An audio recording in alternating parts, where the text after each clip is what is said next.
नमस्कार दोस्तों। आज के इस नए एक्सप्लेनर में हम वसंत 2026 में आने वाली एकादशियों के सटीक समय, उनके पीछे की पौराणिक नमस्कार दोस्तों। आज के इस नए एक्सप्लेनर में हम वसंत 2026 में आने वाली एकादशियों के सटीक समय, उनके पीछे की पौराणिक कथाओं और पूजा की पूरी चरण दर चरण विधि को डिकोड करने वाले हैं। हमारी आज की ये चर्चा पूरी तरह से बेहद विस्तृत और प्रामाणिक स्रोतों पर आधारित है। इन प्राचीन उपवासों में विज्ञान, खगोल शास्त्र और गहरी आध्यात्मिकता का जो एक अद्भुत संगम देखने को मिलता है ना, उसे आज हम बहुत ही आसान भाषा में समझने की कोशिश करेंगे। तो चलिए बिना देर किए आज के इस सुव्यवस्थित गाइड के एजेंडा पर एक नज़र डाल लेते हैं।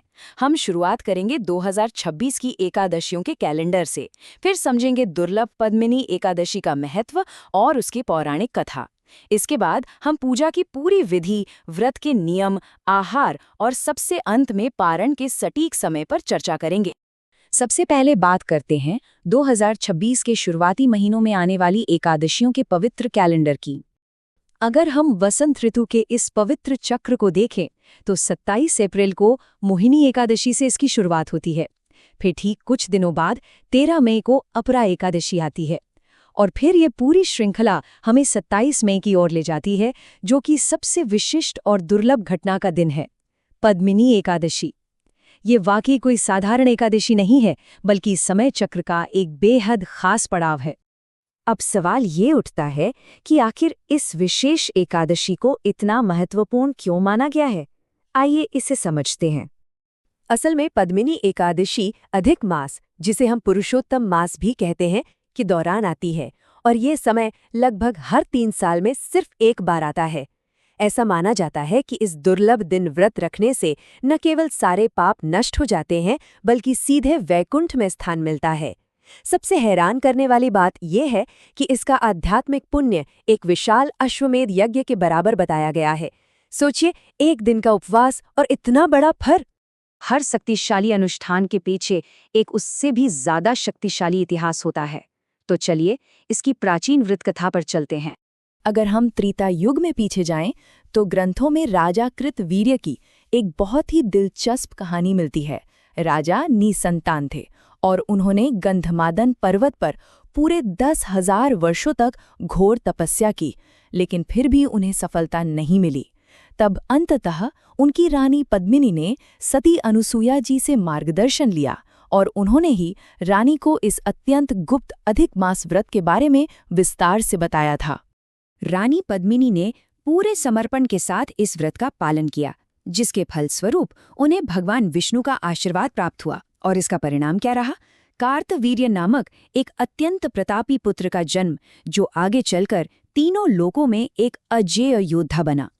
ये पूरी कहानी हमें इस उपवास की असली आध्यात्मिक शक्ति और इसके अचूक प्रभाव का प्रमाण देती है। आध्यात्मिक महत्व और कथा को समझने के बाद अब आते हैं इसके व्यावहारिक पक्ष पर, कि आखिर इस पूजा को सही तरीके से कैसे किया जाए।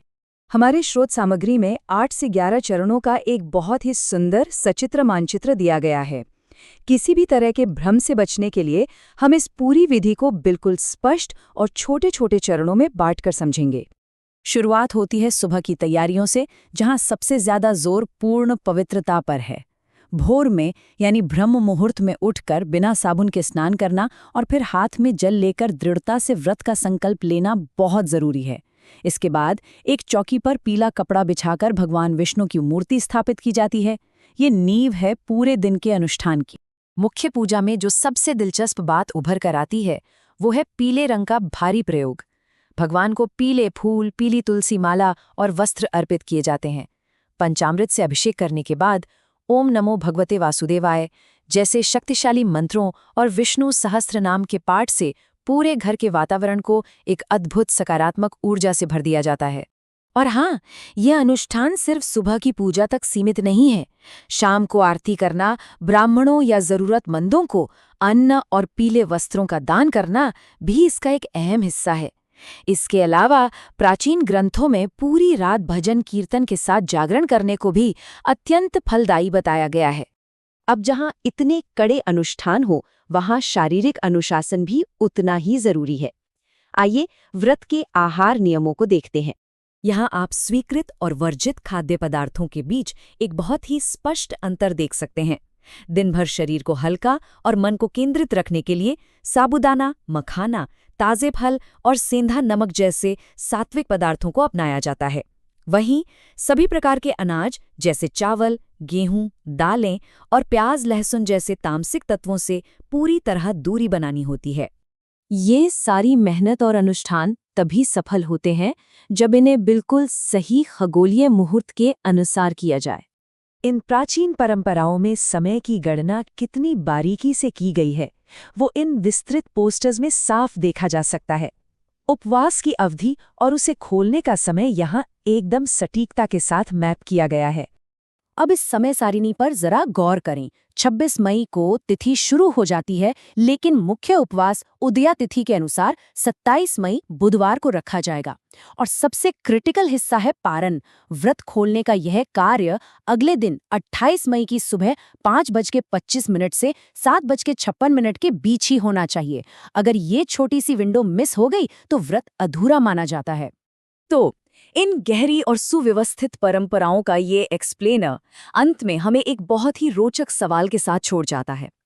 क्या वाकई सिर्फ एक दिन का ये प्राचीन अनुशासन और शारीरिक संयम आज की इस भयंकर भागदौड़ और तनाव से भरी जिंदगी में वो अपार शांति और फोकस ला सकता है जिसकी हम सबको तलाश है? इस पर जरूर विचार कीजिएगा।